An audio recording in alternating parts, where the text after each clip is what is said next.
Hello बच्चों, let's read the question first. The question says during the cell cycle which of the following event or events takes place.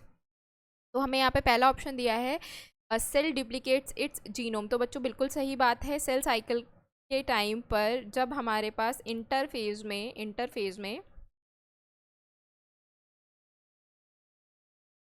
S phase आता है तो हमारा DNA जो है वो replicate करता है, यानी कि जीन सेल जो है अपना जीनोम डुप्लीकेट करता है। रेप्लिकेशन या duplication is the same thing.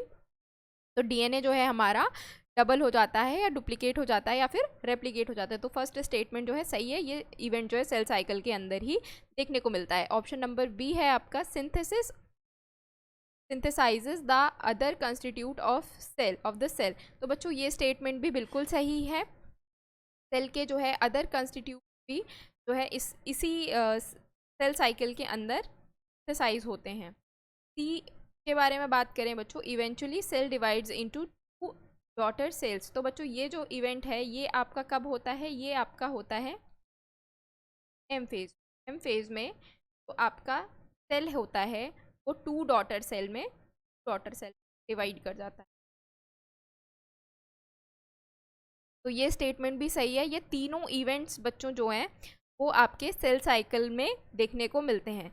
और डी ऑप्शन क्या कह रहा है? All the events in the above option takes place sequentially. बिल्कुल बच्चों सही बात है। ये स्टेटमेंट बिल्कुल करेक्ट है। इसके कहने का मतलब है कि ये जो आपके ऑप्शंस हैं वो सीक्वेंशली इसी ऑर्डर में हो रहे हैं सेल साइकिल में। तो बिल्कुल सही है। पहले हमारा जो है जीनोम रेप्लिकेशन हुआ, यानी कि डीएनए रेप्लिकेशन हुआ। उसके बाद जो है सिंथेसिस हुई अदर कॉन्स्टिट्यूट सेल के अंदर। फिर जो है सेल 1 से 2 डॉटर सेल में डिवाइड हो गई। तो हमारा जो करेक्ट ऑप्शन होगा बच्चों वो हो जाएगा इस पर्टिकुलर क्वेश्चन के लिए ऑप्शन नंबर डी।